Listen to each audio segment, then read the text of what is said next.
Lance- Voilà, donc je vais lancer l'enregistrement. Donc tout d'abord, eh bien, pour ceux et celles auxquels nous n'avons pas encore dit bonsoir, bonsoir. Nous nous retrouvons donc ce soir dans une salle virtuelle pour écouter l'amiral Anne Culler. Donc rapidement, petite biographie de l'amiral Culler pour celles et ceux qui n'ont pas qui n'ont pas eu le temps d'aller voir. Donc, Anne est entrée dans la Marine nationale en 1981, où elle a occupé de nombreux postes d'encadrement, avant d'être la première femme à embarquer sur un navire de combat. L'amiral Culler a commandé deux bâtiments à vocation scientifique, d'être nommé contre-amiral en 2012 et de prendre alors le commandement des forces armées en Polynésie française. Donc, Anne a commandé les forces maritimes de l'océan Pacifique et du centre d'expérimentation du Pacifique qu'elle a quitté en 2014 pour rejoindre l'état-major de la marine en qualité de sous-chef d'état-major. Anne est aujourd'hui en deuxième section, mais continue activement à travailler aux côtés des marins sous différentes mission. Elle est surtout aujourd'hui très engagée dans l'enseignement, puisque la conférence qu'elle nous propose ce soir est une conférence qui est aussi un condensé du séminaire qu'elle anime à Sciences Po, hein, qui traite justement de cette zone qu'elle connaît très bien, qui est l'Indo-Pacifique. Donc, je vais laisser la parole à l'amiral Culler et la remercier de nous faire l'honneur et l'amitié de nous proposer cette conférence qui avait été donnée pour les auditeurs de l'association pour notre Assemblée générale et qui avait été particulièrement accueillie avec bonheur. Et du coup, on a pensé que ça serait bien que tout le monde puisse en profiter. Donc, Anne, je te cède la parole. Je te cède peut-être l'écran aussi. Oui, je veux bien l'écran, pouvoir partager mon écran. Voilà, normalement, tu dois pouvoir le partager.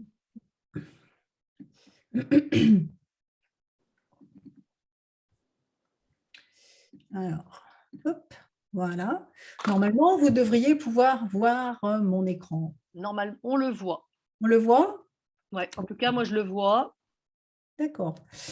Alors, écoutez, bonjour à tous. Moi, je suis très, très heureuse de partager mes connaissances avec vous ce soir. C'est toujours un plaisir. Et puis également d'écouter vos questions. J'espère pouvoir, qu'il y en aura, j'espère pouvoir y répondre.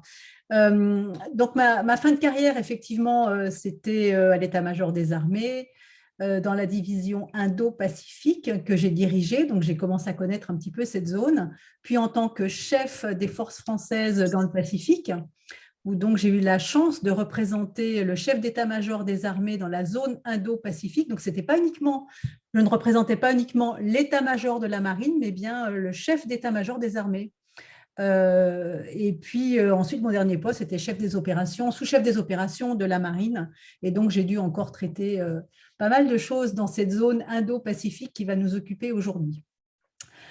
Alors, et puis j'ai eu la chance très récemment d'aller, devinez où, d'aller à Bali à l'invitation de l'ambassade de France pour participer à un forum qui traitait, tenez-vous bien, de la résilience des communautés côtières en Indonésie. Donc, c'était un partenariat franco-indonésien et vous allez voir, on va parler de l'Indonésie tout à l'heure et de l'importance de l'Indonésie. Donc, c'était un symposium franco-indonésien sur la résilience des communautés côtières et en particulier des pays disposant de domaines maritimes. Et donc, je suis intervenue en faisant ce qu'on appelle un keynote speech, au même titre qu'un député indonésien qui était présent. Voilà. Donc, j'ai encore les deux pieds dans l'Indo-Pacifique et je suis très heureuse de cela. Alors, ce qui va nous occuper aujourd'hui, pendant ce temps en Indo-Pacifique, parce que bien sûr, ce qui occupe les esprits, c'est plutôt l'Ukraine, la guerre en Ukraine, donc c'est aux portes de l'Europe.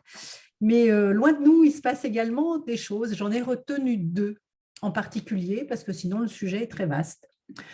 Alors, tout d'abord, avant de parler de ces sujets, quelles sont les particularités du théâtre Indo-Pacifique? Alors, je ne suis pas exhaustive en listant ces particularités. Une première donnée, c'est que le théâtre indo-pacifique représente 60% de la richesse mondiale et les 3/5 de la population mondiale. Donc, vous le savez, là, ce sont des choses connues, mais c'est pour situer l'importance de cette zone. Dans cette zone, on trouve également 7 des 10 plus importants budgets de défense. Et bien sûr, parmi les plus importants, on va retrouver la Chine et les États-Unis. Et puis la Russie aussi. Dans cette zone, le renforcement de la pression chinoise avec les routes de la soie, avec une affirmation militaire. On aura peut-être l'occasion de parler de la mer de Chine du Sud, mais ce ne sera pas le sujet aujourd'hui.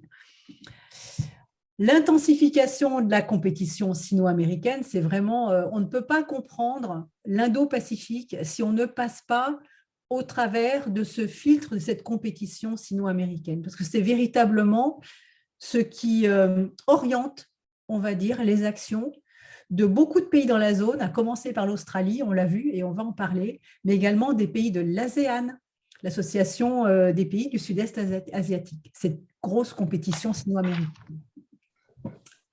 Il y a également des menaces transnationales persistantes, le terrorisme, la pêche INN, c'est un acronyme horrible qui veut dire en anglais non réglementé, non reporté, donc illégal, non réglementé, non reporté.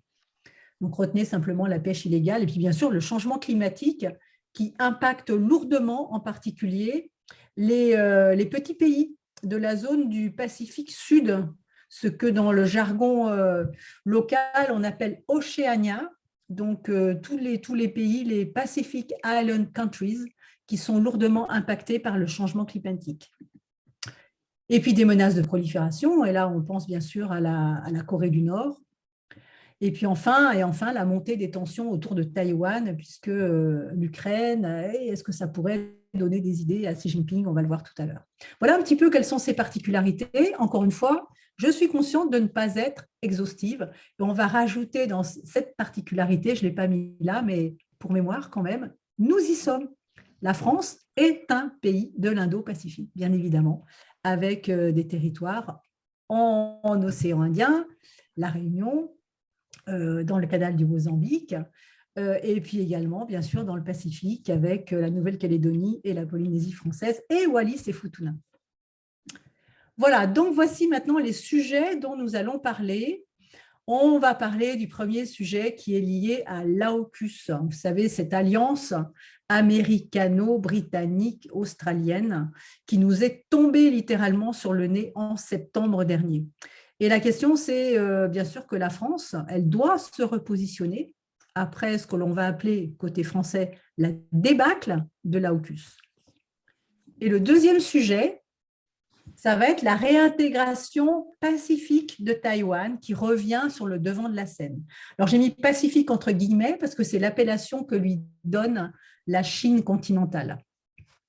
Attends, je suis en train de bouger un petit peu mon écran. Voilà. Alors, le premier sujet, la France doit se repositionner après la débâcle de l'AUKUS. Alors d'abord, on va rappeler ce que c'est la France en Indo-Pacifique. La France en Indo-Pacifique, eh bien, c'est 7 régions, départements, collectivités d'outre-mer réparties entre océan Indien et Pacifique. Tout le monde le sait, c'est 1,6 million de citoyens français. C'est plus de 200 000 Français expatriés dans toute la zone. Et puis, c'est également, cocorico, c'est 9 des 11 millions de kilomètres carrés de notre zone économique exclusive, ce qui fait de nous, bien sûr, le deuxième pays au monde à avoir une zone économique exclusive, la plus grande ZEE étant américaine. Alors, la stratégie française, attends, j'aimerais bien enlever toutes ces barres. Je suis désolée, mais je fais un petit peu une petite manip là. Voilà, je masque des choses pour m'y retrouver. Vous ne voyez pas ce que je fais, mais pour moi, c'est important parce que sinon, j'ai trop de choses qui apparaissent sur mon écran en même temps. Alors, la stratégie française en Indo-Pacifique. Elle est importante à comprendre.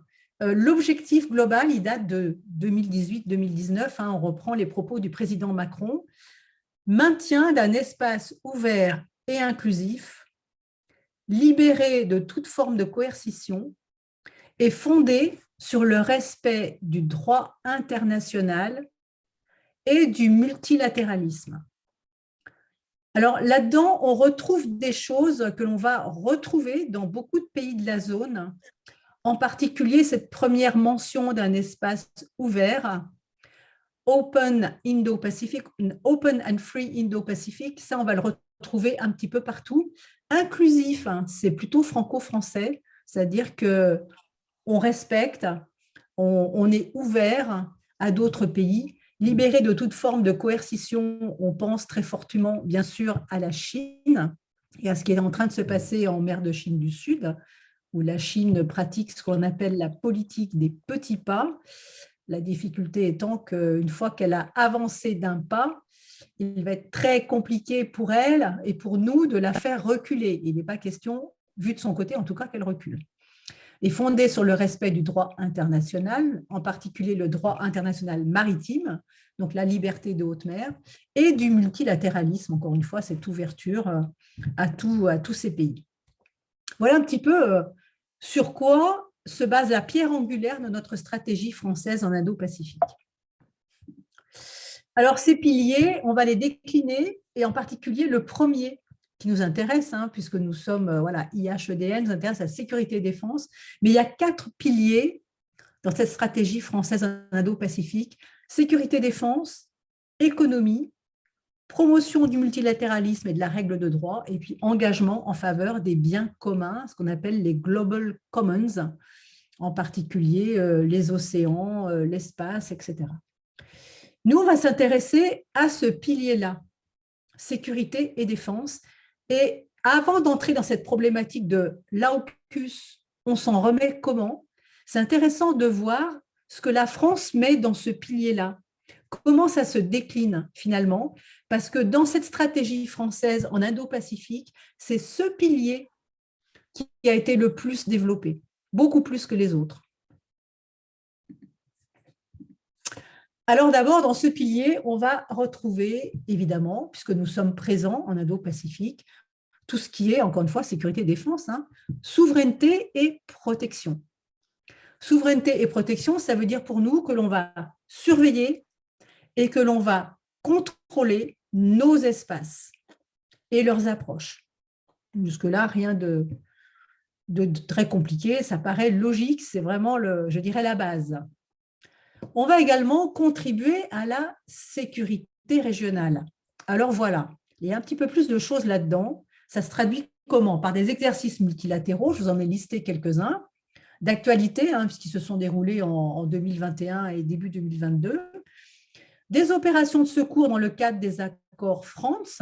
Les accords France, ce sont des accords de secours aux populations, en particulier des îles du Pacifique, après des désastres climatiques, en particulier des ouragans, des tornades, des cyclones. Donc France, ça veut dire France, Australie, Nouvelle-Zélande. Donc concrètement, en France, donc en Polynésie française, à La Réunion, et particulièrement en Nouvelle-Calédonie, pardon, on enlève La Réunion, c'est vraiment dans le Pacifique. Polynésie française, Nouvelle-Calédonie, en Nouvelle-Zélande et en Australie, sont prépositionnés des moyens de secours, donc sécurité civile. Et chaque pays, en cas de secours à un pays insulaire du Pacifique en difficulté, pourra mettre en œuvre ces moyens prépositionnés à l'aide de ces aéronefs, et en particulier nos aéronefs stationnés en Polynésie et en Nouvelle-Calédonie. Et donc, ça se fait très fréquemment. Chaque année, les accords France se sont mis en œuvre au profit d'une île du Pacifique qui en a besoin. Et puis également, contribuer à la sécurité régionale, c'est aussi des opérations de police des pêches dans le cadre du Quad. Alors attention, ce Quad-là n'a rien à voir avec le Quad stratégique dont on parle beaucoup, qui réunit les États-Unis, l'Inde, l'Australie, le Japon.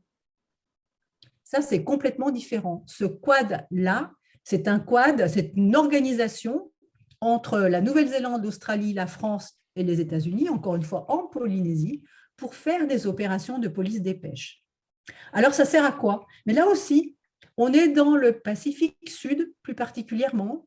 Et dans le Pacifique Sud, eh bien, il y a des îles, la plupart des îles du Pacifique Sud, les pays autonomes du Pacifique Sud, n'ont pas de moyens de surveillance de leurs ZEE. Et donc, le risque, c'est évidemment la pêche illégale dans leurs eaux. Eh bien, dans le cadre de ce quad, nous, avec nos partenaires néo-zélandais, australiens et américains, contribuons à proposer à ces pays du Pacifique Sud des embarquements sur nos bateaux et on met à bord ce qu'on appelle des ship riders, donc des personnes qui appartiennent à ces pays, des ressortissants de ces pays, des gardes-côtes, on va dire, qui, eux, sont capables de relever s'il y a des infractions de pêche illégale et nous, on les transporte. Voilà, on va faire le moyen de transport ou le bus, mais ça, même ça, ils ne l'ont pas.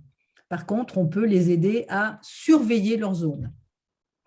Donc, vous voyez, avec cela, des exercices, des opérations de secours, des opérations de police des pêches, on contribue à la sécurité régionale. Autre axe d'effort, préserver l'accès aux espaces communs. Alors voilà, préserver l'accès, on est véritablement à la fois dans la préservation de la liberté de navigation, mais également dans la connaissance de ce qui circule sur les eaux. Et voyez, par exemple, des déploiements en mer de Chine du Sud et dans le détroit de Taïwan. La France y va. On y a été en 2021 avec un SNA, un sous-marin nucléaire d'attaque. L'Émeraude a été déployé pour plusieurs mois en océan Indien et en océan Pacifique. La mission Jeanne d'Arc, les déploiements des frégates de surveillance qui sont basées en Nouvelle-Calédonie, Polynésie française. On va en mer de Chine du Sud et détroit de Taïwan, en suscitant à chaque fois, il faut bien le dire, hein, la colère, l'irritation des Chinois qui ne manquent pas de s'irriter via leurs agences de presse. Et puis, on coopère également dans ce qu'on appelle la MDA, Maritime Domain Awareness. Donc là, c'est la connaissance du milieu maritime. Et puis également, on coopère également avec les gardes-côtes, les agences de garde-côtes, aussi bien américaines, mais également des pays d'Asie du Sud-Est. Donc là, c'est véritablement, vous voyez, liberté, connaissance de l'environnement. Liberté de navigation, connaissance de l'environnement. Autre axe, toujours dans ce volet sécurité et défense, c'est participer au maintien de la stabilité stratégique. Parce que cette zone-là, évidemment, d'un point de vue commercial, elle est quand même, on pourrait presque dire actuellement, vitale, en particulier pour la France, en particulier pour l'Europe. Donc, coopération, maintien de la stabilité stratégique. Et là, voilà, regardez, on participe aux opérations de surveillance du respect des sanctions contre la Corée du Nord. La France participe à l'embargo. Vous savez qu'il y a un embargo à l'encontre de la Corée du Nord. Et donc, nous, notre opération s'appelle l'opération Aito. Et donc, les navires qui ont été la mission Marianne, la mission Jeanne d'Arc, les frégates de surveillance qui sont basées dans la zone participent à cette mission-là. Et puis, on essaye également de renforcer notre présence dans les enceintes de sécurité de l'ASEAN. Et là, je ne vous cache pas que c'est un petit peu plus compliqué. Parce que là, nous sommes au niveau politique. Et pendant très longtemps, la France n'était pas ce que l'on appelle partenaire de dialogue de l'ASEAN. Et à ce titre, ne pouvait pas prétendre entrer dans une enceinte dans laquelle nous voulions vraiment rentrer, qui était l'ASEAN Defense Minister Meeting plus, le plus étant réservé aux partenaires de dialogue. La France ne l'était pas, donc on ne pouvait pas. La France maintenant est partenaire de dialogue et donc va pouvoir entrer dans cette enceinte de sécurité et de défense de l'ASEAN et donc participer encore plus à dialoguer au dialogue. C'est beaucoup de dialogue, beaucoup d'exercices, beaucoup de séminaires, beaucoup de symposiums sur la sécurité dans cette zone-là. Et puis enfin, autre axe, c'est anticiper les risques sécuritaires induits par le changement climatique. Et voilà, vous voyez, cartographie des risques climatiques dans l'océan Indien, avec l'Australie. Donc là, c'est la façade océan Indien de l'Australie. Je vais essayer d'enlever ce petit. Ah là là, voilà.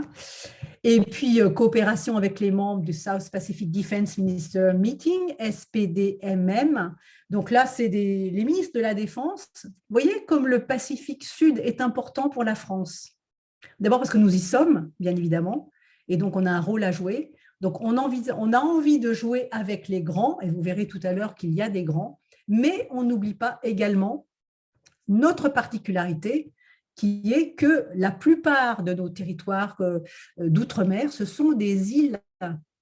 Ce sont des îles. Et à ce titre, nous avons les mêmes, on va dire, les mêmes contraintes, les mêmes problèmes que les îles du Pacifique Sud, et en particulier tout ce qui est dans le domaine des menaces de la pêche illégale ou du changement climatique. Ce sont les mêmes contraintes, les mêmes préoccupations.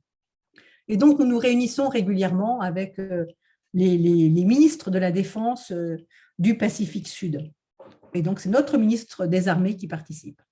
Et on participe également, vous voyez, à un autre Pacific Environmental Security Forum and Partnership avec les Américains. Donc, voilà un petit peu ce que l'on fait dans cette zone en termes de stratégie.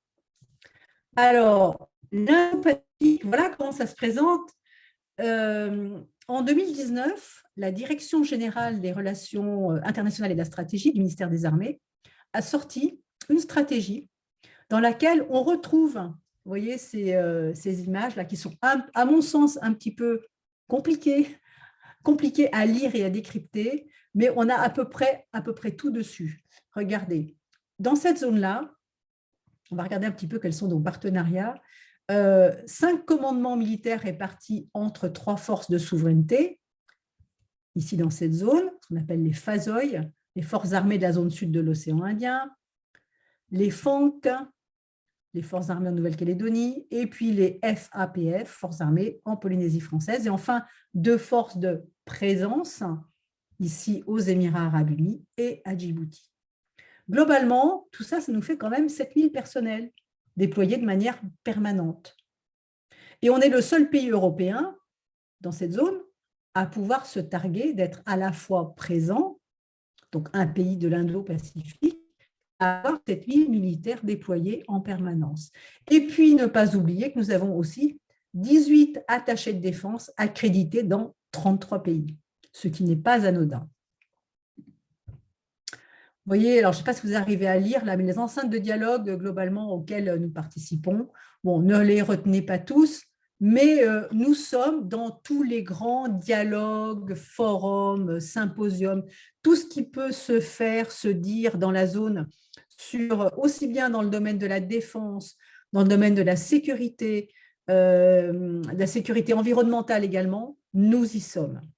Je vous signale également que aussi bien dans cette zone-là, océan Indien que océan Pacifique, la France, nos chefs d'état-major de la marine participent à des grands forums des chefs des marines. Donc, c'est l'IONS, Indian Ocean Naval Symposium côté océan Indien, et le WPNS, Western Pacific Naval Symposium, de l'autre côté. Donc, nos chefs d'état-major se réunissent régulièrement pour discuter de problématiques maritimes. Et puis voilà nos grands partenaires. Alors là, c'était avant l'AUKUS. Les grands partenaires stratégiques de la France dans la zone, voilà, le Japon, l'Inde, l'Australie. De manière un petit peu plus secondaire et encore, l'Indonésie, Singapour, le Vietnam, la Malaisie, la Corée du Sud, la Nouvelle-Zélande, et puis l'ASEAN au sens large. Voilà quels sont nos grands partenaires. Vous pourriez me dire, mais alors, pourtant, nous, on est en Polynésie française, on est là. Quid de l'autre côté? Il y a quand même un autre côté. Vous voyez, on est centré complètement sur cette zone parce que, bien sûr, c'est là que se passent tous les échanges commerciaux. Quand je vous dis 60% du commerce mondial, c'est là que ça se passe, ce n'est pas de l'autre côté. Bon. Mais n'oublions pas que nous avons des relations, bien évidemment, avec le Chili, notamment, le Chili, le Pérou, le Mexique, et bien sûr, nos partenaires américains, dont le plus grand commandement au monde est basé à Hawaï, ici. Alors, ce que nous pouvons dire, hop là, je cherche, des ambitions de la France. Les ambitions. Là, j'ai mis un slide qui m'a été communiqué assez récemment par mon successeur, un de mes nombreux successeurs, j'en ai eu plusieurs quand même, hein, parce que la Polynésie, ça remonte à 2012-2014. Donc, mon successeur actuel, l'amiral Ray, qui est actuellement en commandant supérieur en Polynésie française. Donc, ce slide vous montre ce que l'on fait concrètement avec des déploiements. C'est très maritime, hein. C'est très maritime, mais regardez, par exemple, ici, là, on a eu un déploiement de Rafale en juin-juillet 2021. Voilà, des Rafales sont venus avec des escales aux États-Unis, sont venus en Polynésie française, sont repartis, ont été à Hawaï, ont travaillé avec les Américains, puis sont repartis en France. Et puis après, tout le reste, ce sont majoritairement des déploiements, soit de nos frégates basées en Polynésie française ou en Nouvelle-Calédonie, soit de déploiements comme la mission Marianne. Vous voyez la mission Marianne ici, qui était un SNA. Alors, un SNA, vous le savez, un sous-marin nucléaire d'attaque, il ne se déploie pas tout seul, il est accompagné en principe de bâtiments de soutien. Donc, il navigue pas tout seul. Alors, les ambitions de la France. Et vous voyez, j'ai pris cette source dans le rapport d'information sur l'espace Indo-Pacifique, enjeux et stratégie pour la France, Commission des affaires étrangères de l'Assemblée nationale du 16 février 2022. Ça, c'est intéressant parce que ce rapport, qui avait été commandé avant l'AUKUS, cette Commission des affaires étrangères l'a sorti finalement bien après, en février 2022. Donc voilà, actuellement, là, on arrive très concrètement dans les ambitions de la France là-bas, c'est quoi? Et c'est affaires étrangères, ce n'est pas uniquement la défense, puisqu'évidemment, là, on est à un niveau encore plus global. La défense, sécurité défense, ça va être un axe de cette ambition-là. Donc la France, d'abord, le constat, c'est que c'est une puissance résidente.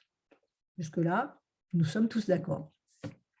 C'est le premier pays européen à avoir adopté une stratégie indo-pacifique. C'est ce que l'on appelle actuellement une puissance d'équilibre.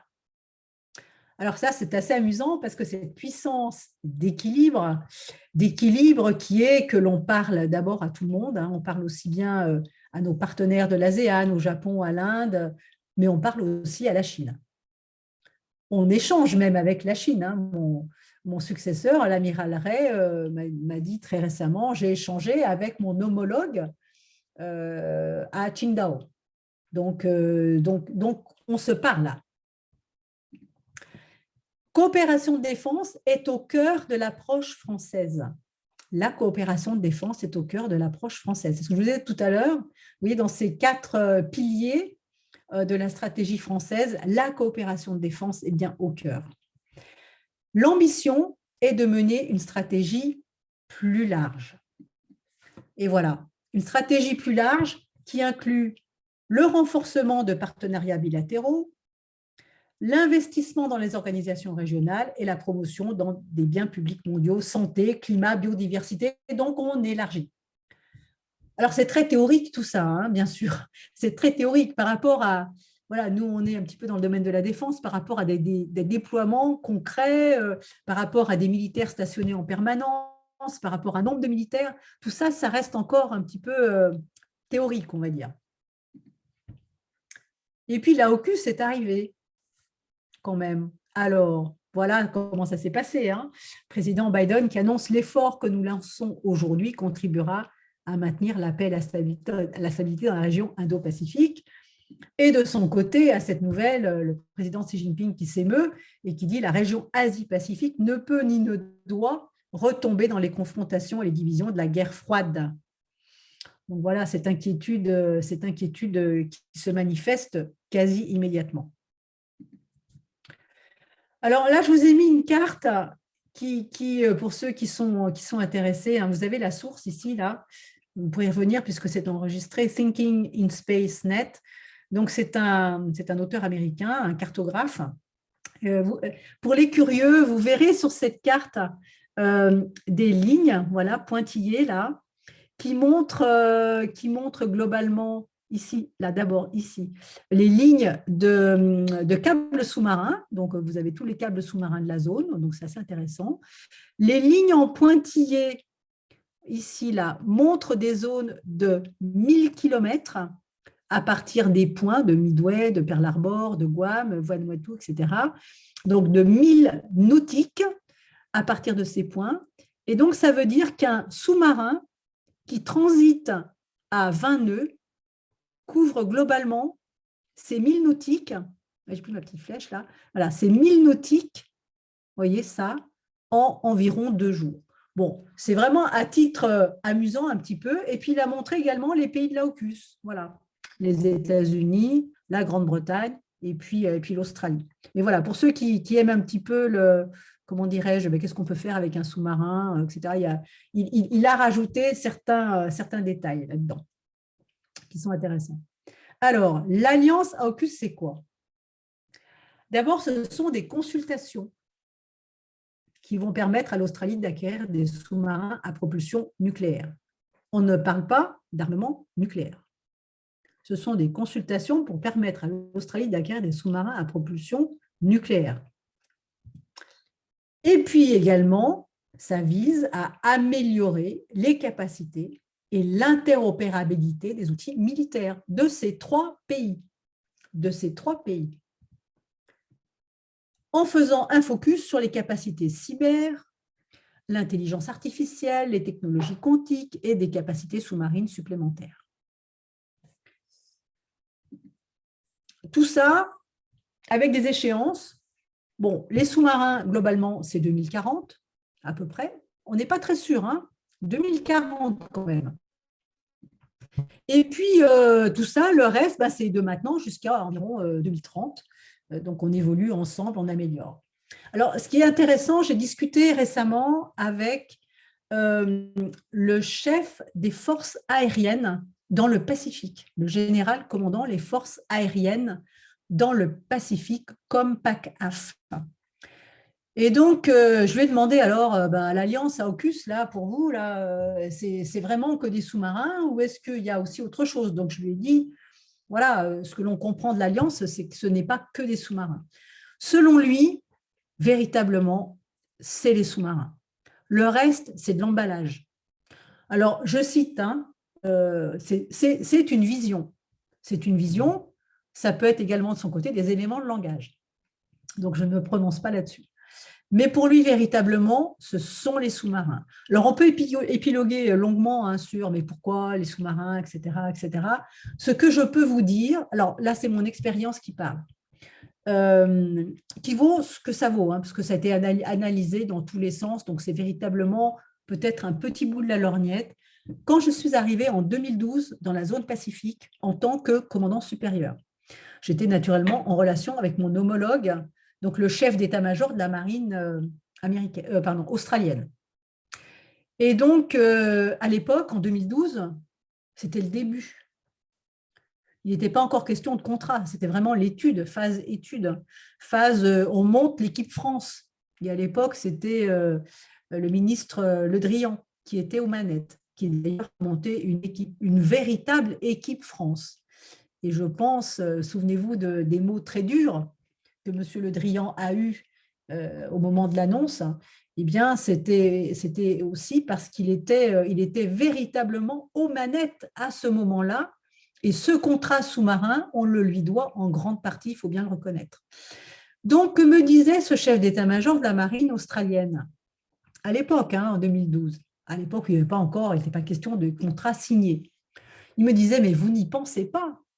Vous nous avez vendu des hélicoptères, les Panthères, hein, ce qu'on appelle nous donc c'est des NH90. Vous nous avez vendu des NH90, mais quand ils tombent en panne, il n'y a plus personne. Et on a les pires problèmes avec eux. Donc, vous ne vous imaginez pas qu'avec cette réputation que vous vous êtes faite localement, vous allez pouvoir nous vendre des sous-marins. Et pourtant, on y est arrivé. Bon, ça, c'est vraiment le petit bout de la lorgnette.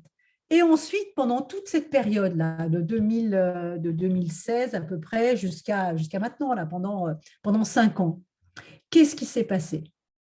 Il s'est passé et ça encore, ça a été analysé, hein, il s'est passé que la Chine, bien sûr, de plus en plus, a montré des velléités d'avancer et de bouter littéralement des forces étrangères, on va dire en particulier les Américains, en dehors de ce qu'on appelle cette première chaîne d'îles, on va en parler tout à l'heure, hein, cette première chaîne d'îles, de véritablement créer, on va dire, un glacis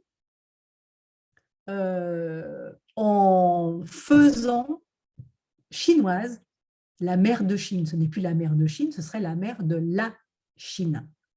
Et pas simplement en militarisant des îlots. On est souvent focalisé sur les îlots, mais pas que.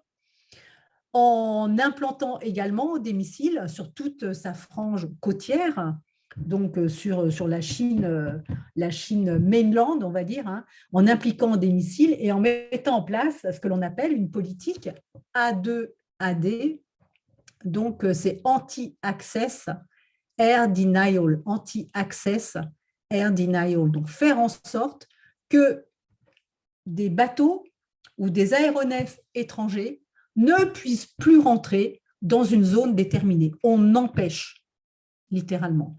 Et cette montée en puissance de la Chine, année après année, au point où actuellement la marine chinoise, en nombre, est déjà beaucoup plus nombreuse que la marine américaine, a inquiété et je mettrai très en grande majuscule, nos amis américains, mais également australiens. Australiens très ennuyés parce que leur premier partenaire commercial dans la zone, c'est la Chine. Et donc, on peut dire, me semble-t-il, que ce changement de portage extrêmement brutal, ça n'enlève rien à la brutalité, hein, et vous avez peut-être vu les propos là aussi du ministre, de notre ministre Le Drian après la débâcle de Scott Morrison aux législatives, hein. Globalement, chic, je suis content, parce que l'annonce a été tout de même extrêmement brutale. Mais ce que l'on peut dire, c'est que l'inquiétude américaine, c'est fort probablement centrée sur la Chine, à tel point, et je vous le rappelle, je fais toujours des petites diversions, mais vous allez voir que tout se recoupe, hein. Au moment où le président Biden a été nommé, on s'est dit, est-ce qu'il va continuer la politique de Trump, assez brutale finalement vis-à-vis de la Chine? Alors non seulement il a continué, mais c'était encore plus loin. Dès qu'il a été nommé, il a demandé à son secrétaire à la Défense de monter, je cite, une task force sur la Chine. Alors, une task force, c'est un groupe de réflexion, hein, c'est un gros groupe de réflexion. Est-ce que cet AUKUS est le résultat de cette task force? Je ne sais pas. Je ne l'ai jamais vu écrit nulle part, mais pourquoi pas? Mais il est très clair que cet AUKUS, c'est véritablement la détermination américaine de montrer à la Chine que ça n'allait pas se passer aussi facilement que ça. Et donc, bien sûr, c'est facile ensuite pour l'Australie de dire, mais oui, mais en termes de menace, la menace a changé d'échelle. C'est vrai, elle a véritablement changé d'échelle parce que la Chine a progressé de manière exponentielle. Je vous rappelle que la Chine construit une marine française tous les 4 ans. Une marine française tous les 4 ans. Et donc, il fallait non pas mettre le haut là, parce que ça ne mettra pas le haut là, mais montrer la détermination inébranlable des États-Unis et de ses alliés à montrer qu'ils étaient là et que la première puissance mondiale n'allait pas se laisser faire. Donc, je schématise un petit peu, mais la volonté derrière tout ça, elle est, à mon sens, ça vaut ce que ça vaut, hein. Après, on peut lire toutes les analyses qui ont été données sur le sujet, mais elle est très probablement américaine et les Australiens ont suivi dans les eaux. Et j'en veux également pour preuve que quand j'étais sur place entre 2012 et 2014, les Américains avaient littéralement donné le manche aux Australiens pour tout ce qui était de gérer les relations avec les pays d'Océanie. Ce qui était logique finalement, puisque l'Australie était dans la zone. Donc c'était parfaitement logique. Mais voilà, il y a une espèce d'instrumentalisation, on va dire, des partenaires dans cette zone et l'Australie est littéralement instrumentalisée par les États-Unis. Et regardez, quand on regarde bien, ici, là, cette carte, vous voyez bien qu'on va parler de cette première chaîne d'îles qui est là quand on parlera de Taïwan. Elle est ici, hein, en partant des îles japonaises, puis ici. Voilà, elle est là. Mais quand vous regardez bien ce qui se passe là, vous avez déjà quelque chose. Regardez les États-Unis, Pearl Harbor, Hawaï qui est là, l'Australie qui est ici. Et vous avez également l'Inde de ce côté-là avec le Quad et vous avez le Japon. Et vous avez pour le coup une Chine ici qui est littéralement, je dirais presque encerclée. En tout cas, c'est comme ça qu'elle le ressent. Alors, du coup, la France là-dedans, qu'est-ce qu'on fait? Parce que la question, c'est ça. La question initiale, c'est globalement, qu'est-ce que l'on fait? Les conséquences pour la France. Alors, on a dit, voilà, c'est une trahison, c'est un coup d'épée dans l'eau. C'est bon, ok, on ne va pas revenir là-dessus. Ça a fait très mal. On va bien avancer. Voilà. La rupture du contrat sous-marin, ça c'est du concret pour le coup. Et puis aussi l'effondrement, ce que les affaires étrangères appellent littéralement l'effondrement de l'axe Paris-New Delhi-Canberra. L'effondrement de l'axe Paris-New Delhi-Canberra. Et puis enfin, c'est un isolement diplomatique de la France. Et oui, oui, parce qu'à partir du moment où ce contrat sous-marin a été signé, il est très clair que la posture de la France dans la zone y a énormément gagné. Énormément gagné. Elle est devenue un partenaire avec lequel il fallait compter. Je reviens un petit peu en arrière, 2012-2014, je vais le dire, ça me date, on a progressé depuis, mais quand même, quand j'étais dans cette zone et quand j'ai rencontré pour la première fois le grand chef, qui à l'époque, ce n'était pas Indo-PACOM, c'était Pacific Command, on ne parlait pas encore de l'Inde, mais le grand chef américain, encore une fois, je répète, hein, le plus grand commandement militaire américain est là, est à Hawaï. La première fois que je l'ai rencontré, ne savait pas où était Tahiti. J'ai dû lui rappeler que Bora Bora, peut-être, ça lui disait quelque chose. Je ne plaisante pas. Quand j'ai rencontré le général qui commande les forces américano-coréennes, je vous rappelle, c'est un commandement conjoint en Corée du Sud, il m'a dit très clairement, la France, en Indo-Pacifique, combien de soldats, combien d'avions, combien de bateaux? Et ça s'arrête là. Et ça s'arrête là. Donc, vous imaginez bien que la France, avec finalement assez peu de marins, assez peu de bateaux, assez peu de soldats, quand elle arrive avec un contrat sous-marin, le contrat du siècle, c'est plus la même affaire, tout de même. Et voilà ce que dit ce rapport d'information. Je ne veux pas vous attrister, mais tout de même, lisez, il est important d'être lucide sur le fait que la France n'est plus attendue, mais que sa présence pourrait être bienvenue. Alors, vous voyez, c'est amusant parce que là aussi, si je me réfère à ce que j'ai vécu à l'époque, la France n'était pas attendue. Elle n'était déjà pas attendue. Elle se relevait de plusieurs décennies d'essais nucléaires qu'il avait plutôt mis au banc de certains pays, notamment l'Australie et la Nouvelle-Zélande.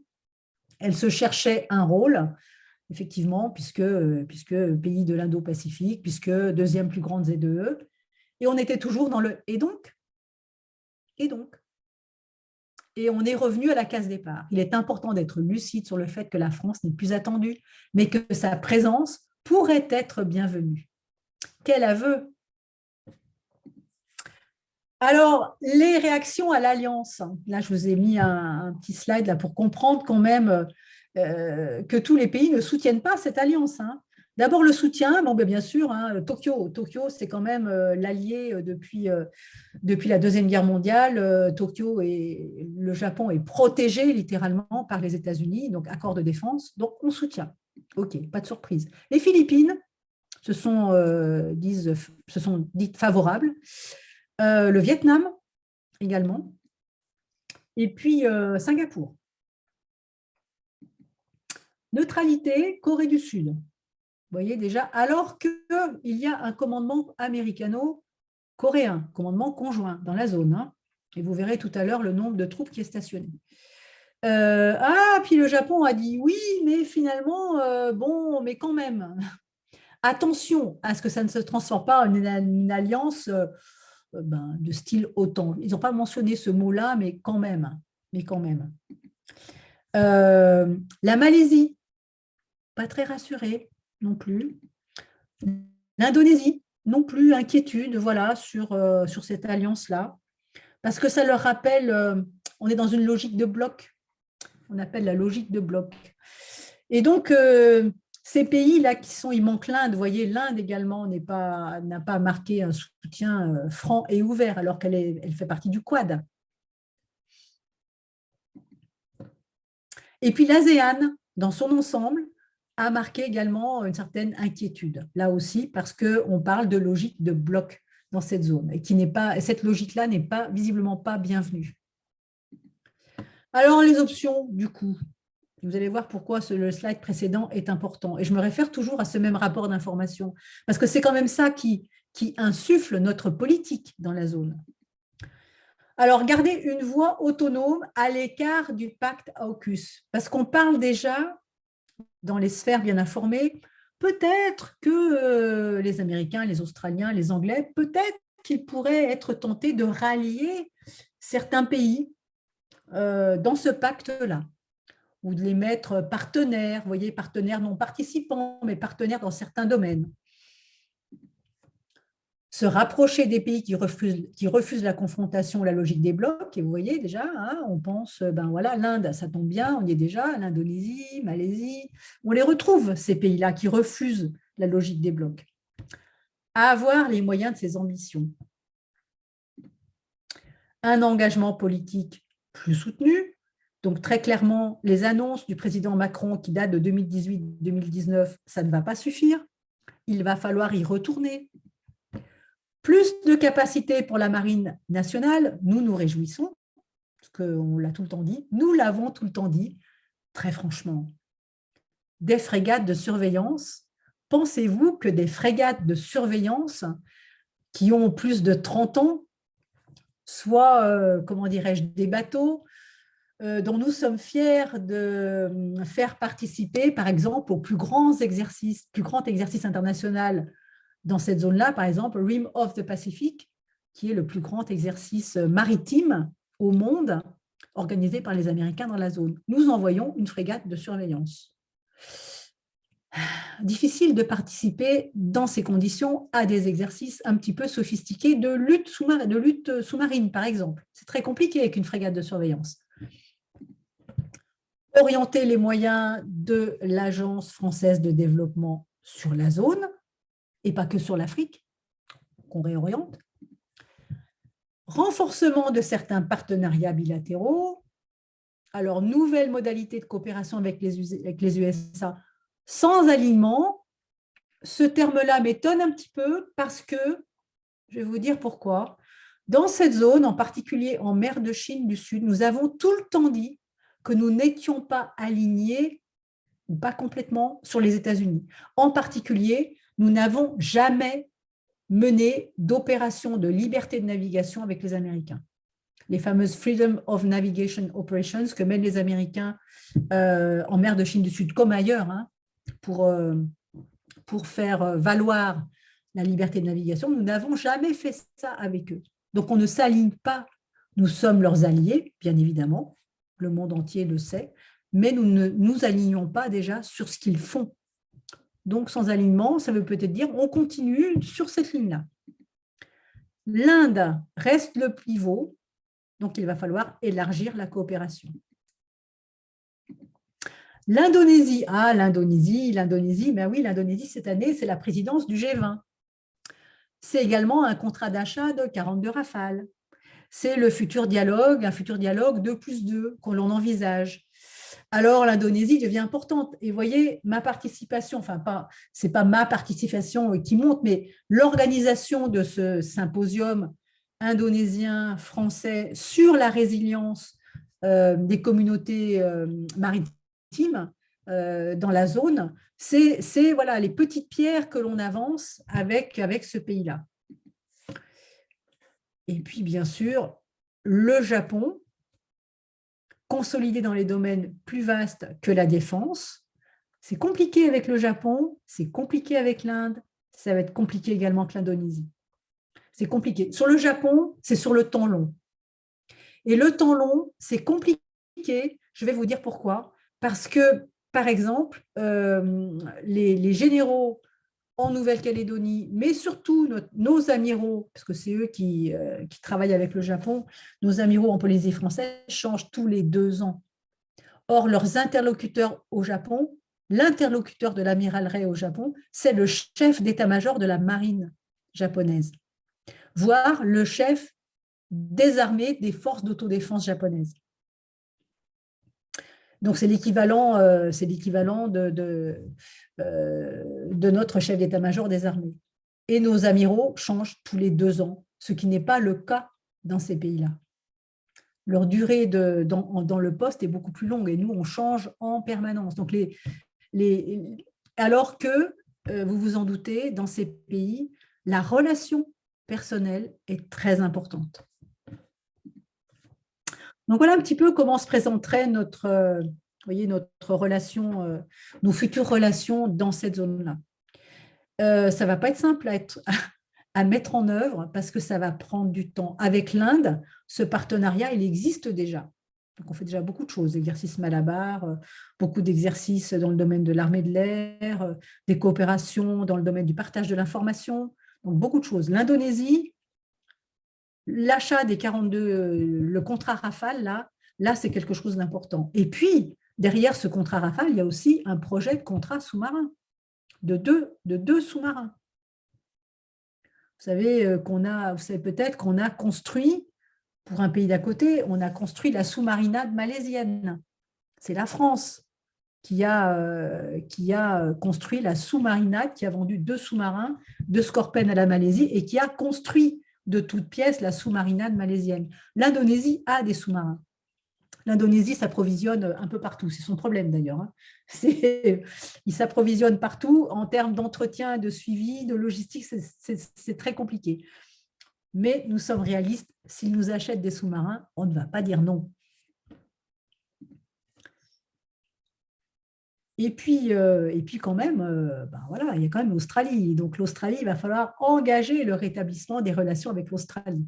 Donc, je vous rassure tout de même si au niveau affaires étrangères, le coup a été dur, au point que l'on parle d'effondrement de l'axe France-Inde-Australie, je vous rassure parce que les relations militaires que nous avions avec l'Australie, ça continue exactement comme avant.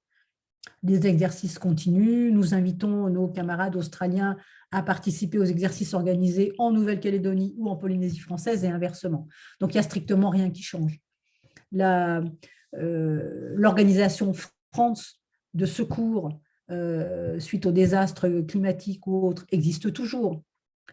Le Quad, tous ces embarquements au profit des îles du Pacifique pour lutter contre la pêche illégale, ça existe toujours.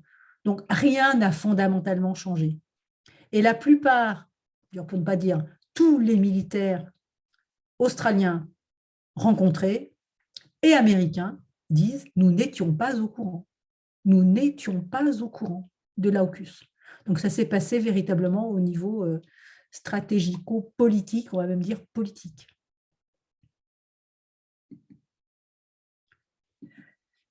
Voilà, j'ai terminé sur cette première partie. Alors, j'avais dit tout à l'heure que je parlerai à peu près 30 à 40 minutes. Je crains que je ne sois un petit peu longue. Est-ce que vous souhaitez poser des questions maintenant ou est-ce que l'on reporte le tout à la fin? Comment souhaitez-vous faire? Rosen, qu'en penses-tu? Je propose qu'on reporte le tout à la fin. D'accord. Comme ça, on a vraiment le temps de la deuxième partie qui, pour ma part, me semble très importante. OK. Alors, on continue sur la réintégration pacifique de Taïwan, qui revient sur le devant de la scène. Alors, vous voyez, on a vu ça au mois de mars, là, dès que ça s'est déclenché en Ukraine, voilà ce que l'on pouvait lire. Est-ce que la Chine va s'inspirer? Est-ce qu'elle va profiter? Pourquoi Taïwan menace désormais d'être l'Ukraine de la Chine? Bon, nous sommes maintenant au mois de mai. À part les incursions aériennes dans la zone de défense aérienne de Taïwan qui continue qui continue. Pour l'instant, rien ne se passe. Mais tout de même. Alors, on va revenir un petit peu en arrière, là. La Russie et la Chine, déclaration conjointe sur les relations internationales entrant dans une nouvelle ère du 4 février 2022. Ça, c'est intéressant parce que c'est pile poil au moment où la Russie envisage de déclencher des opérations. C'est au moment où les Américains nous disent « Attention, ils sont massés aux frontières de l'Ukraine, il va y avoir quelque chose qui va se passer. » Et donc, Poutine et Xi Jinping se rencontrent et voilà ce qu'ils disent. La Chine soutient explicitement la Russie dans l'opposition à tout élargissement de l'OTAN. Et tout ça, c'est nouveau. C'est nouveau. Ça se dit de manière explicite. Pékin et Moscou critiquent l'expansion militaire américaine dans l'Indo-Pacifique et au travers de l'AUKUS. Bon. Ça, c'est un petit peu moins nouveau. On rajoute juste l'AUKUS, donc ils critiquent l'expansion militaire américaine. Ça, ils l'ont tout le temps fait. Je vous rappelle que Moscou a une façade avec la marine du Pacifique, la grande marine du Pacifique qui est basée à Vladivostok. Le partenariat sino-russe est supérieur aux alliances politiques et militaires de la guerre froide. Il n'y a pas de limite ni de sujet de coopération interdit. Et puis enfin, la Russie, et ça c'est véritablement nouveau, soutient l'opposition de la Chine à toute forme d'indépendance de Taïwan. La Russie soutient l'opposition de la Chine à toute forme d'indépendance de Taïwan. Alors, Taïwan, c'est un sujet sensible pour la Chine. Déjà, quand j'y étais, il n'était pas question d'aborder Taïwan avec un de mes homologues chinois. C'était un non-sujet. Taïwan, ça n'existe pas. Taïwan, c'est la Chine unique. Alors voilà, par exemple, dès que l'on passe, vous voyez, vous avez je vais revenir en arrière, voilà, le détroit de Taïwan qui est ici. On reviendra un petit peu dans le détail pour voir comment il se présente. Il y a une ligne au milieu là qui sépare, puisque c'est moins de 200 nautiques. Donc ça veut dire que les ZEE de ces deux pays, on va se mettre du côté occidental. On va dire que Taïwan, on reconnaît Taïwan, que Taïwan existe. Vous savez qu'il y a 14 pays qui reconnaissent Taïwan, pas plus. Donc, les deux ZEE se recouvrent. Donc, il y a une espèce de ligne médiane entre les deux. Et donc, il y a ce détroit de Taïwan, qui est considéré comme un détroit. Ce sont des eaux chinoises, considérées par la Chine comme des eaux chinoises. Et donc, bien sûr, quand un navire américain ou français transite dans la zone, voilà ce que disent les Chinois par médias interposés. Donc, vous voyez, à chaque fois qu'un navire américain transite dans la zone, la Chine accuse les États-Unis de soutenir l'indépendance de Taïwan.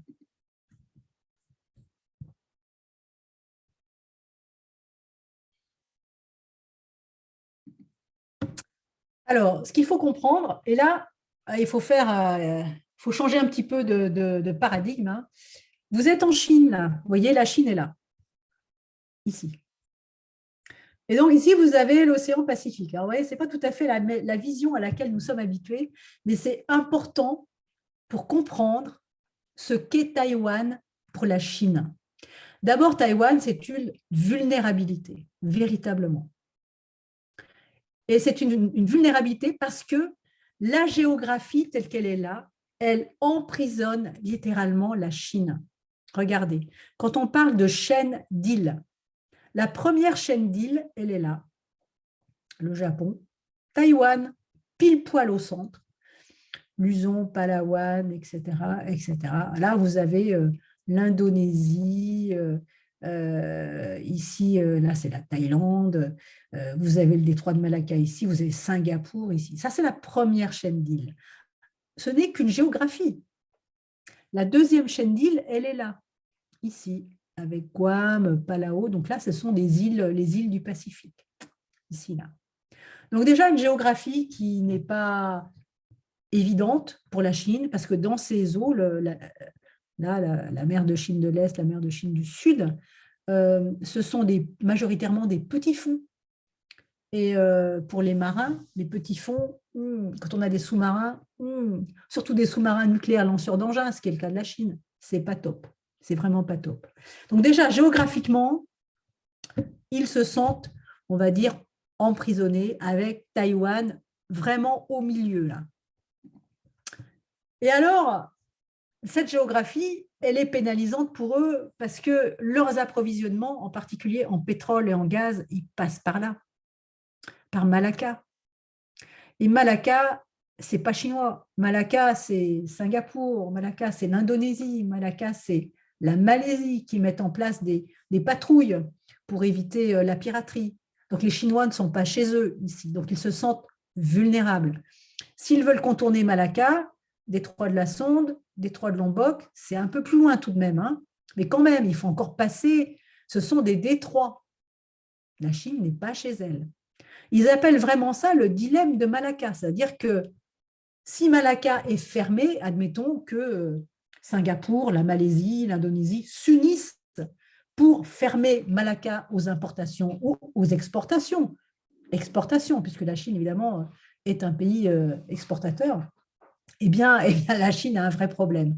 Et pour eux, c'est ce qu'ils appellent le dilemme de Malacca. Alors, ils ont d'autres problèmes. C'est que leurs sous-marins nucléaires lanceurs d'engins sont basés sur la presqu'île de Hainan.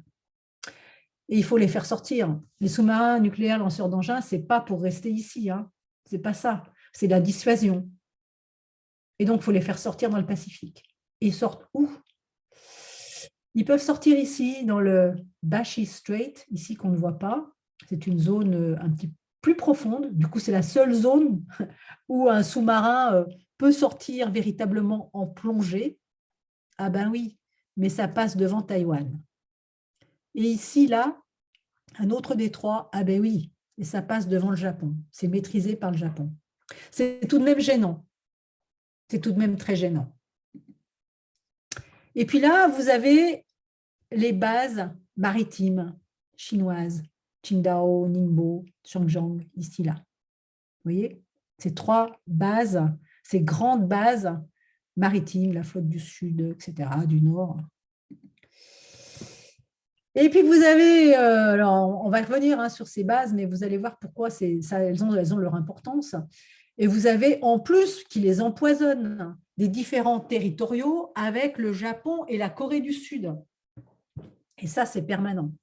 Les îles Senkaku ici, et puis des petites îles, des ZEE qui se recoupent avec la Corée du Sud. Donc ça, tout ça n'est toujours pas réglé. Et Taïwan, c'est véritablement le verrou de la première chaîne d'îles. Stratégiquement parlant, c'est un verrou. Alors, autre vulnérabilité, c'est l'omniprésence américaine. Alors, vous voyez, je repars encore sur cette fabuleuse image vue de la Chine. Et l'omniprésence américaine, elle se traduit aussi par des alliances que les Américains ont passées avec différents pays de la zone qui font partie de cette première chaîne d'îles. Les Philippines, en 1951. Le Japon, 1951, puis en 1960. La Corée du Sud, après la guerre de Corée, 1er octobre 1953.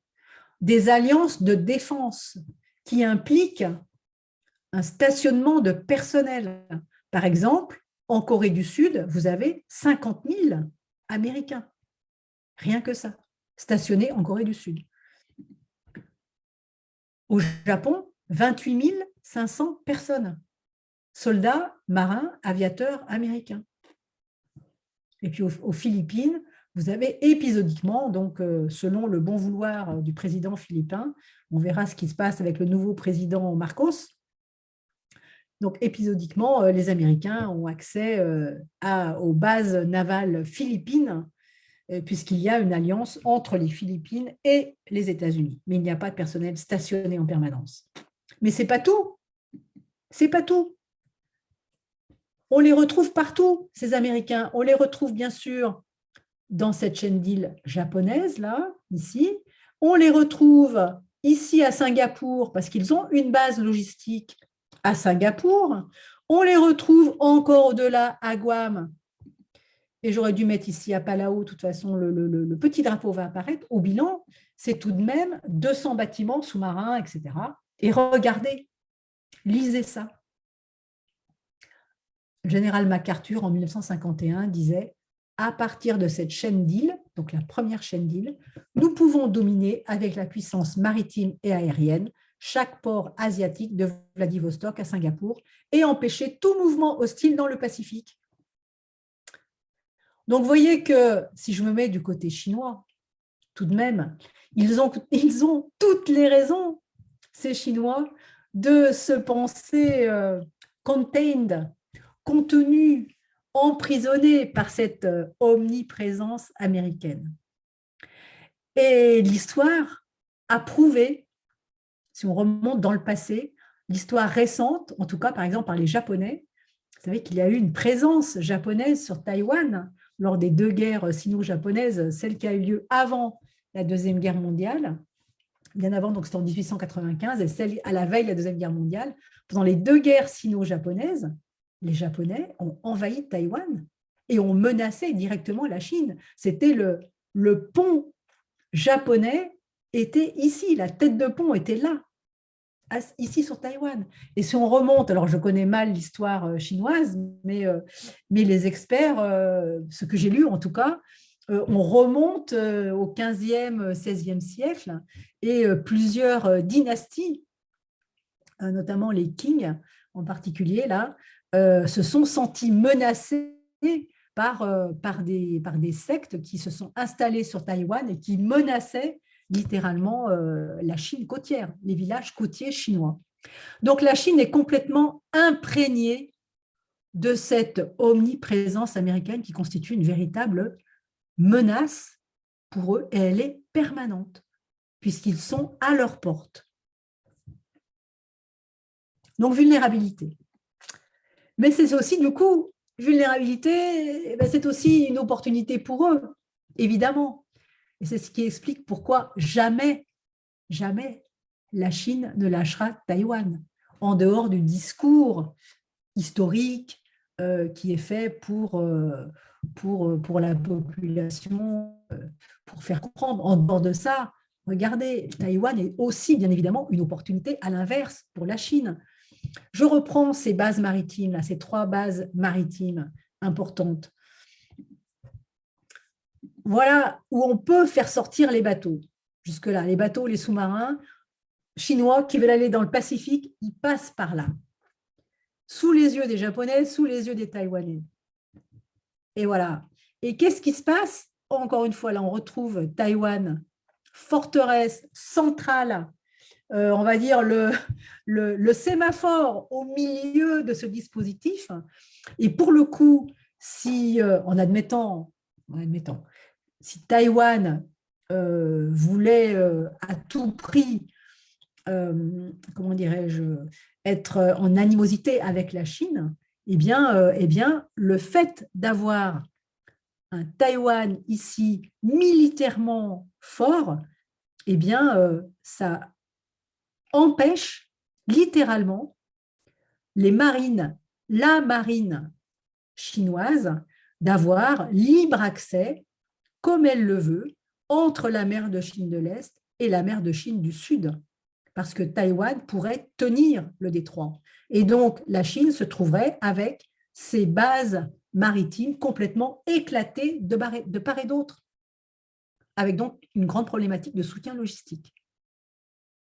Donc, tenir Taïwan, à l'inverse, c'est évidemment une opportunité pour eux,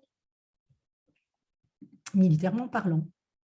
Et puis, bien sûr, on comprend aussi pourquoi la militarisation, la bétonisation des îlots dans les Paracels et en particulier dans les Spratleys, ici, là, qui sont revendiqués, entre autres, par les Philippines. Ici, c'est le Vietnam, là, c'est plutôt les Philippines. Et vous voyez, on s'avance vers la première chaîne d'îles, progressivement. Là, on est clairement, Taïwan, la porte sur l'océan. Croyez-vous que la Chine laissera passer une telle opportunité? Jamais. Alors, je vous explique quand même la ligne médiane. Parce que voilà, vous avez globalement 90 nautiques là, au plus court, hein, donc 180 km entre la Chine et Taïwan. Et donc, cette ligne qui sépare, vous savez que dans la Convention de Montego Bay, donc la loi internationale du droit de la mer, hein, il est prévu que quand les Z2 se chevauchent, eh bien, les deux pays s'arrangent pour délimiter, voilà, et on sépare en deux en bon entendement. Là, c'est pas la Chine, hein, ni Taïwan qui ont défini cette ligne. Vous voyez, elle a été définie par un général américain en 1955. Elle n'a pas été reconnue officiellement par les deux parties, mais il y a un accord tacite de ne pas transgresser cette ligne médiane. Et là, on ne parle pas, vous voyez, on ne parle pas d'eau territoriale. Les eaux territoriales sont à 12 nautiques, donc 24 km. Il n'a jamais été question pour l'instant, je vous parlerai du vol aérien tout à l'heure, on n'a jamais entendu pour l'instant que des bateaux chinois venaient dans les eaux territoriales taïwanaises. Il n'est pas question de ça. On est d'accord, hein. Dans cette zone-là, les bateaux chinois sont ici, ils viennent faire des incursions ici, mais ils ont le droit. Ils ont le droit, ce sont des eaux internationales. Pas de problème. Les zones de défense aérienne, on en parle beaucoup. Ah, c'est un scandale, les Chinois rentrent des centaines d'incursions dans la zone de défense aérienne de Taïwan. Or, vous voyez que sur cette carte-là, je vous ai mis les différentes zones de défense aérienne. Alors, qu'est-ce que c'est qu'une zone de défense aérienne? Voilà, je vous laisse lire, je vais lire avec vous.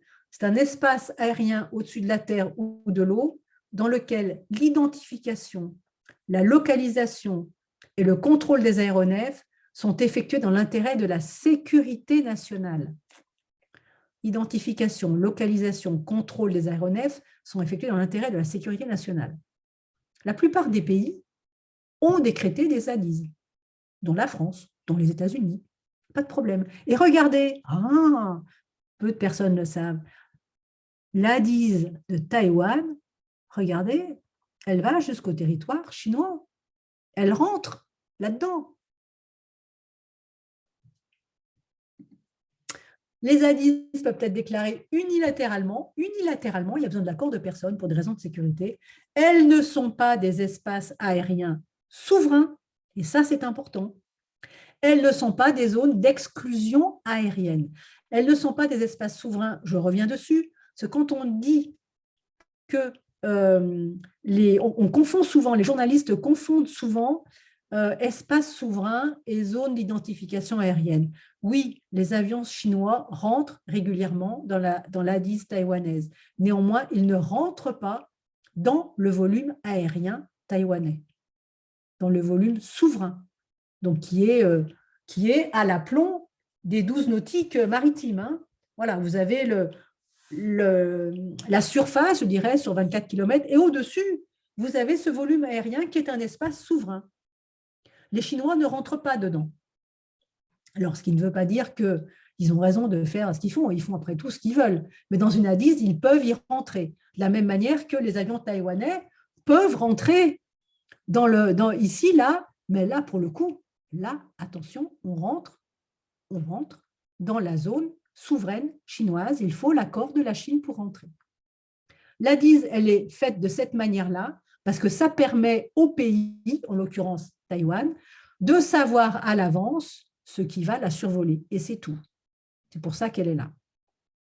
Donc, quand vous entendez parler d'avions chinois qui rentrent dans la zone de défense aérienne de Taïwan, sachez simplement que ces avions ne rentrent pas dans l'espace aérien souverain taïwanais, mais qu'ils obligent néanmoins Taïwan à faire décoller systématiquement des avions de chasse pour aller reconnaître, parce que l'ADIZ, c'est ça, c'est qu'est-ce qui rentre dans mon espace. Donc, c'est quand même très préoccupant. Et les Américains, comme les Taïwanais, bien sûr, se perdent en conjecture pour savoir, mais pourquoi tant d'entrées dans la zone de défense aérienne taïwanaise? Est-ce que c'est pour tester Taïwan? Est-ce que c'est pour s'entraîner? Les conjectures vous montrent. Alors, les États-Unis et Taïwan maintenant, parce que c'est bien beau tout ça, mais si la Chine décidait de prendre, je dirais même pas de reprendre, puisqu'ils considèrent que Taïwan est déjà chinoise, de prendre Taïwan, que feraient les États-Unis? Alors, c'est vrai que le président Biden s'est prononcé il y a quelques mois pour dire très clairement, il l'a dit, que les États-Unis interviendraient. Mais voilà quel est le cadre. Le cadre, les États-Unis reconnaissent la Chine unique. Jusqu'en 1972, ils reconnaissaient Taïwan, ils reconnaissaient la Chine. Depuis 1972, c'était renforcé en 78 et 82, c'est clairement la Chine unique. Néanmoins, ce qui fonde les relations entre Taïwan et la Chine, c'est ce qu'on appelle le Taiwan Relations Act. Alors, ce n'est pas un accord de défense, hein, pas du tout. Et les Américains s'appuient également sur ce qu'ils appellent le President Reagan's Six Assurances, donc ce sont des réassurances qui ont été émises, donc c'est un texte que l'on trouve facilement sur Internet, où le président Reagan s'exprimait vis-à-vis de Taïwan. Et donc, voilà ce que ça donne. Globalement, les États-Unis reconnaissent la Chine unique, rejettent l'emploi de la force par la Chine, par Taïwan, par qui que ce soit. Okay, on ne veut pas employer la force. Ils s'engagent, les États-Unis, à vendre des armes pour l'autodéfense, et c'est ce qu'ils font. Donc, c'est soutien aussi bien en formation, en armement, soutien logistique, etc. Et ils se réservent la capacité d'intervenir en défense de Taïwan. Donc, vous voyez, c'est ce positionnement tout de même assez intéressant. On reconnaît la Chine unique, mais si jamais la Chine venait à s'en prendre à Taïwan, eh bien, les États-Unis interviendraient. Et sont déjà très impliqués pour faire en sorte que Taïwan ait les moyens de se défendre. Et donc, participent, évidemment, de très près, et ça, ce sont des choses qui sont du domaine du secret défense pour eux, mais participent de très, très près à la connaissance, à tout ce qui est du domaine du renseignement, en particulier renseignement militaire, aux côtés des Taïwanais, pour se prévenir d'une éventuelle attaque chinoise. Alors, tout de même, il y a un gros déséquilibre entre la Chine et Taïwan. Je vous ai mis ce slide-là que j'ai trouvé. Bon, on s'en doute, mais voilà. Les Chinois, alors, tiens, un petit truc là sur nos avions, nos porte-avions chinois, là. Ils en ont 2 actuellement, un 3e en construction, puis un 4e dans les cartons.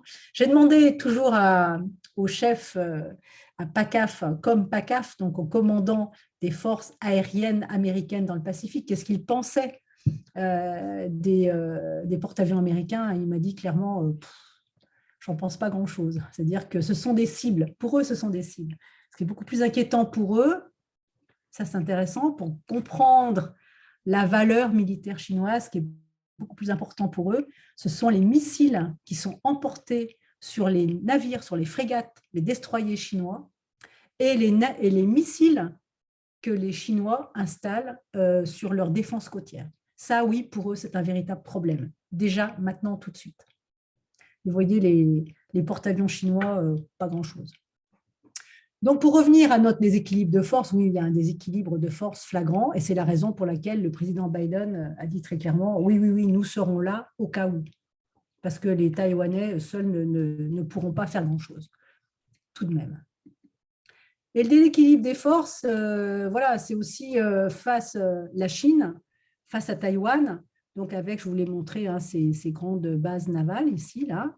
Et si vous regardez de plus près, si vous avez la curiosité après de regarder à nouveau, je ne vais pas le détailler, mais vous avez le théâtre nord, le théâtre est et puis le théâtre sud, et vous verrez tous ces bateaux sous-marins, etc., qui sont basés là. Donc, il n'y a pas d'ambiguïté, Et puis, j'ai mis également ce slide qui montre face à Taïwan, voyez, les unités aériennes qui sont aussi basées sur la côte. Vous voyez, elles sont là. Alors, celle-ci est intéressante parce qu'a priori, c'est une division de bombardement. Et donc, il y a pas mal de questions. Ça date de 2018. J'avoue ne pas avoir retrouvé d'informations très nouvelles là-dessus, mais à l'époque, on s'inquiétait de l'agrandissement de cette base aérienne qui était juste, vous voyez, au large du détroit de Taïwan. Vous voyez, toujours la même chose. Hein. Ça, c'était en 2021. Mais je n'ai pas trouvé de détails là-dessus. Il faudrait que je creuse un petit peu plus. Et puis, le déséquilibre des forces, hein, plus globalement, il est aussi maintenant entre la Chine et puis les États-Unis. Voilà. Donc ça, globalement, c'est la Chine actuellement. 2020, 360 navires de combat. Hein. Et puis les Américains, 297. Donc les Américains sont déjà dépassés en nombre. Et puis voilà ce qui est prévu. Donc une ascension qui va continuer.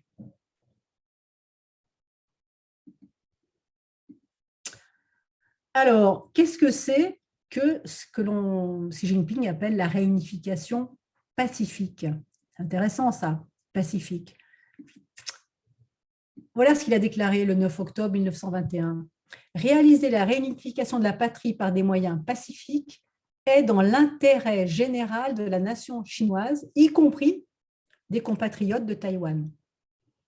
La réunification de notre pays peut être réalisée et le sera. Donc, voilà, ça remonte globalement à ça. Entre Taïwan et la Chine en 2004-2005, ils ont adopté ce qu'on appelle une loi anti-sécession,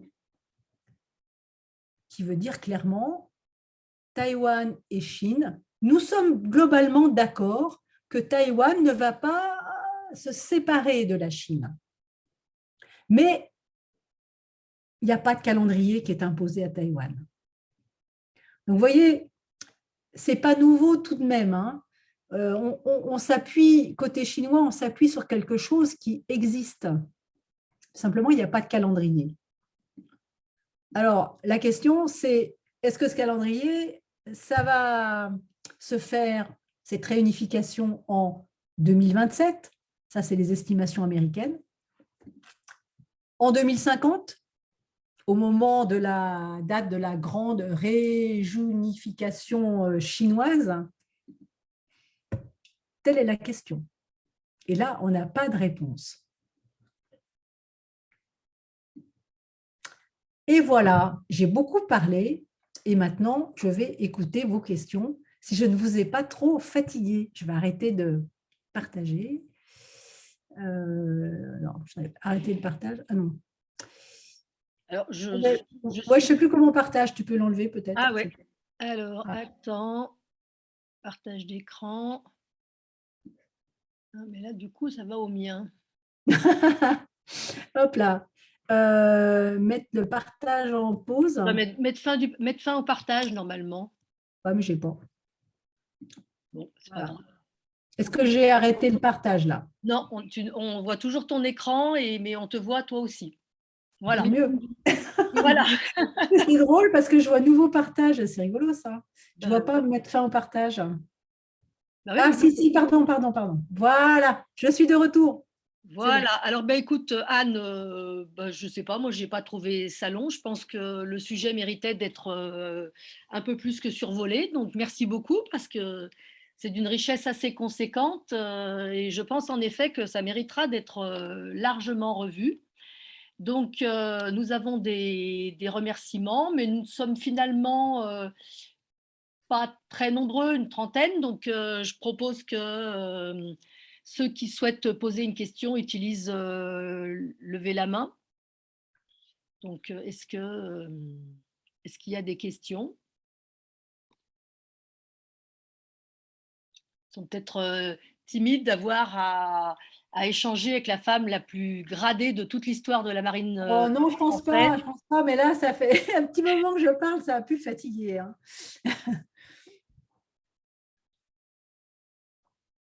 Bon, pas de questions. Dit, hein. Quelqu'un dit nous sommes 50. Ah bon, bah. Alors, bah, s'il y a des questions à poser, vous pouvez les poser via le chat et puis je les poserai à l'amiral Culler. Il y a Gérard Chabert qui a une question. Ah ben voilà, Gérard. Oui, merci. Je voulais savoir la position de la Russie, puisqu'elle a une base importante au nord de la Sibérie. Oui, c'est la Sibérie, Vladivostok, hein, si Oui, oui. mes connaissances géographiques sont encore bonnes. Est-ce qu'elle intervient dans toute cette pagaille, on va dire, indo-pacifique? Alors, c'est compliqué. Alors, c'est devenu de plus en plus compliqué pour la Russie parce qu'évidemment, maintenant, ils sont centrés sur sur Oui, le volet ukrainien. Donc, ça va devenir compliqué alors qu'ils étaient en train de faire remonter en puissance leur flotte du Pacifique. Très régulièrement, on a des nouvelles d'essais de missiles calibre KLIBR, qui sont des missiles balistiques lancés à partir de sous-marins ou de frégates. Donc, la marine du Pacifique remontait progressivement en puissance, même si jusqu'à présent, très honnêtement, dans le domaine du Pacifique, les Russes étaient un acteur secondaire. La marine du Pacifique, c'était avant la guerre froide. Avant la guerre froide. C'était une très, très grande marine. Donc, cette marine-là, c'est un petit peu compliqué pour elle. Le président Poutine, pendant des années, a mis l'accent sur les sous-marins. Et je ne sais pas si vous le savez, mais en Atlantique, à partir de 2014, ouais, 2014, on a vu de plus en plus d'activités sous-marines russes en Atlantique. Et c'était totalement nouveau par rapport voilà, à la guerre froide et les années suivantes. Donc, ils se sont beaucoup investis en Atlantique, ont beaucoup investi de budget sur le volet sous-marin, mais et du coup, ont plus ou moins délaissé, je dirais, leur flotte de surface. En tout cas, côté Pacifique, alors la position de la Russie, vous l'avez vu, hein, je vous l'ai montré depuis le discours de février où les deux présidents se sont rencontrés. Très clairement, la Russie soutient Xi Jinping dans ses velléités de réunification, très, très concrètement. Est-ce que ça irait, la question on peut se poser après, hein, c'est est-ce que ça irait à un soutien concret des forces militaires russes, aériennes et maritimes, par exemple, à la Chine, pour faire front, pas à Taïwan, mais on va dire à un autre pays qui pourrait être les États-Unis qui viennent en aide à Taïwan. C'est la question qu'il faut se poser là. Est-ce qu'on pourrait assister à une alliance russo-chinoise contre les États-Unis dans le Pacifique? Là, pour l'instant, on peut se poser des questions, mais les Russes vont certainement avoir beaucoup de mal parce que tous leurs efforts de guerre, et c'est vraiment de la guerre, tous leurs efforts de guerre sont portés sur le volet européen. Donc, mettre à niveau leurs bâtiments, leurs frégates, leurs bâtiments de surface ne sont pas à niveau, très clairement, et leurs équipages, surtout leurs équipages non plus. Donc, ils peuvent compter, oui, sur des sous-marins d'attaque, sur leurs sous-marins nucléaires lanceurs d'engins, mais enfin, on ne fait pas une guerre, ou alors vraiment, c'est la dernière extrémité, hein, avec des sous-marins nucléaires lanceurs d'engins pour reprendre Taïwan. Sauf si on veut menacer et faire en sorte de faire levier sur les États-Unis. Vous n'intervenez pas, sinon, poum, on vous balance un missile sur Washington, par exemple. Bon, là, je tire des plans sur la comète. Mais la position russe dans le Pacifique, c'était un acteur de second plan, alors qu'ils avaient une très grande marine dans le Pacifique. Et là, ils vont avoir encore plus de mal à se remettre de leur effort de guerre en Europe, très clairement.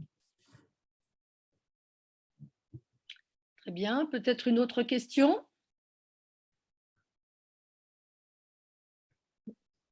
Je pense en effet que ton exposé était tellement fouillé que… Il y a monsieur Ketukoli, Bruno, qui a une question. Je vais t'engueuler parce que tu avais appris à prononcer mon nom quand on s'était rencontrés chez toi et qu'on avait participé ensemble à une réunion avec Dipacom quand j'étais attaché de défense à Washington. Ah, j'ai honte. Donc, non, mais c'est pas un souci. C'est des souvenirs d'anciens combattants. Non, merci beaucoup pour ton exposé très intéressant. Et je pourrais aussi dire, chers collègues, puisque je sévis comme toi un peu à Sciences Po. J'ai une question sur, comment dire, l'impact des crises actuelles, et notamment ukrainiennes, sur le calendrier pour la Chine vis-à-vis de Taïwan. En gros, je fais de la gestion de crise et moi, je disais que la Covid-19 avait déjà montré au monde le problème de la dépendance. Et quelque part, il y avait une forme de front un peu anti-chinois qui s'était créé en disant ils n'ont pas donné les informations, c'est des gens auxquels on peut en gros pas faire confiance et on ferait bien de se coaliser contre la Chine. Et l'Ukraine a montré quand il y avait un pays qui affichait une détermination à utiliser la force, un jour ou l'autre, il le faisait.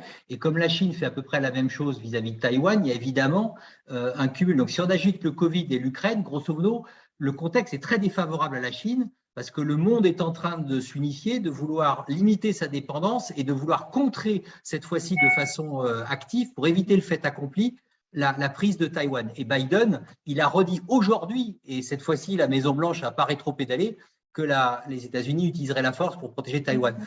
Est-ce que tu penses, toi, que quand tu disais 2027, 2050, etc., que en fait la Chine, qui a toujours pensé qu'elle avait le temps pour elle, n'est pas en train d'avoir le temps qui commence à jouer contre elle et qu'elle pourrait être poussée à accélérer un peu le process et à faire quelque chose de façon un peu brutale en utilisant éventuellement la force avant d'y être véritablement prête?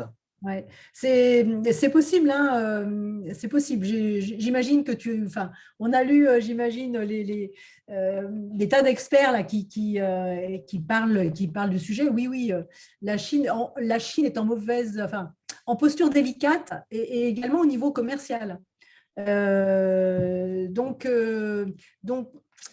on se pose beaucoup de questions sur est-ce que les feux ne seraient pas au vert pour elle, pour effectivement se lancer maintenant, alors que l'Europe a les yeux braqués sur ses frontières, donc l'Europe est occupée, ok. Les États-Unis sont très clairement, quand on pense 40 milliards de dollars que l'on donne à l'Ukraine, les États-Unis aussi, quelque part, seraient confrontés à deux fronts, mine de rien, même si on n'intervient pas en Europe, on envoie quand même des armements, on abreuve, etc. Donc, ça fait quand même deux fronts. Donc, est-ce qu'elle ne… Très franchement, je ne tirerai pas, comment dire, je ne parierai pas là-dessus. C'est du domaine du possible. Ça me paraît néanmoins extrêmement risqué au vu de la détermination américaine. Extrêmement risqué.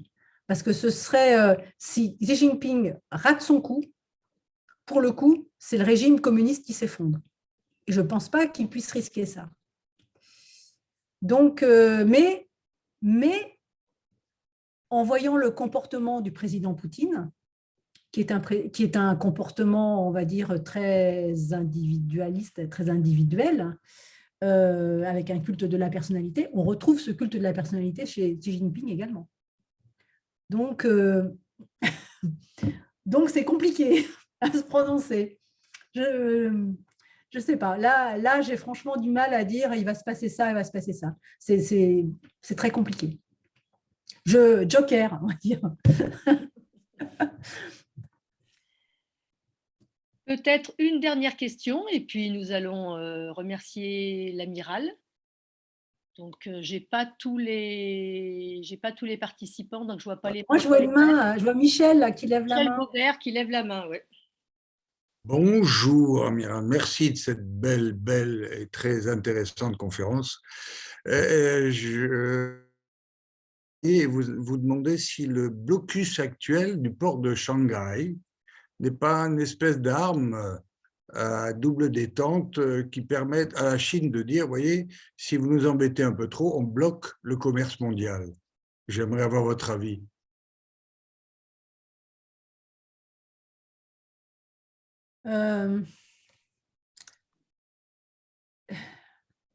Je suis pas… Enfin, c'est à double tranchant. C'est à double tranchant parce que la Chine est tout de même, on l'a vu avec le dilemme de Malacca, hein, la Chine est très tributaire des routes maritimes, est extrêmement tributaire des détroits. On l'a vu, Lombok, Luzon, Malacca, extrêmement tributaire. Donc, de dire, si vous ne faites pas ça, regardez, voilà ce que je peux faire. Et en plus, il faut durer. Il faut durer. Autant Malacca bloqué par Singapour, Malaisie, Indonésie, facile, ils sont sur place. Pas de problème. Luzon, etc., tous les autres pays de cette même chaîne d'îles, pas de problème, ils sont à côté. La Chine, ça veut dire des élongations. Ça veut dire des points d'appui. Ce serait extrêmement compliqué. Donc, ça, j'y crois pas vraiment, en fait. Vous voyez ? Oui, mais le fait qu'elle se mette en position de bloquer les économies mondiales par la maîtrise, entre guillemets, des approvisionnements des chaînes de production, ça, c'est un moyen, entre guillemets, de rétorsion. Oui, alors elle peut aussi bloquer tout ce qui est composants, minerais rares, etc., etc., bien sûr. De la même manière que si Taïwan décidait tout d'un coup d'un seul de fermer le robinet je sais plus là, de ces puces électroniques, etc., on ne serait pas bien du tout. Je suis d'accord. Mais là, pour le coup, on n'est plus véritablement dans la stratégie militaire. Là, on est dans un autre type de stratégie. Même, et là encore, je n'y crois pas vraiment, parce que je pense qu'elle serait à terme plus pénalisée qu'autre chose. Parce que la Chine exporte. Donc, c'est un énorme, enfin, c'est le pays exportateur. Donc, à partir du moment où elle bloque, mais au bout d'un moment, OK, ça va pénaliser toute l'économie mondiale, ça je suis complètement d'accord. Il n'est pas certain que la Chine s'en remette du tout. Donc,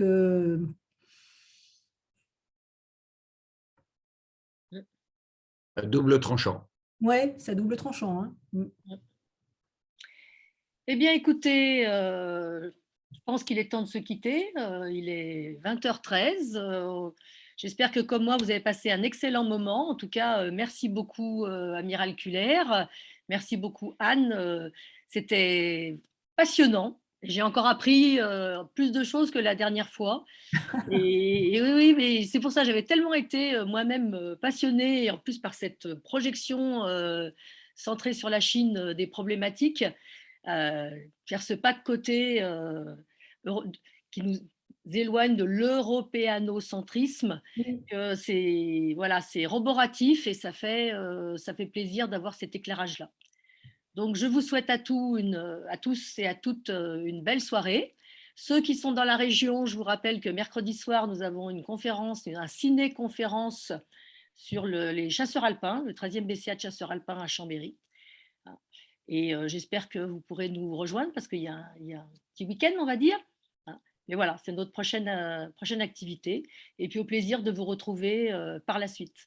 Bonsoir à tous et merci encore, Anne.